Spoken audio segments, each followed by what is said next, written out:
Hello everyone, here we've got iPhone and let me show you how to create home screen albums here. So it's super quick and easy. All you have to do is to tap on particular app and hold it for a sec. And now, just by sliding, you can group it with any other app, just like this. And as you can see from now on, you've got a brand new album named Photography. Obviously, you can change the name of this album. Here, just click on it and then rename it. Let me name it, for example, Photos.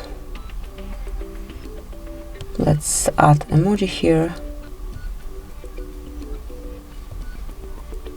And actually that's it now. You can click here and it's active. Obviously you can add any other apps you only wish to have there.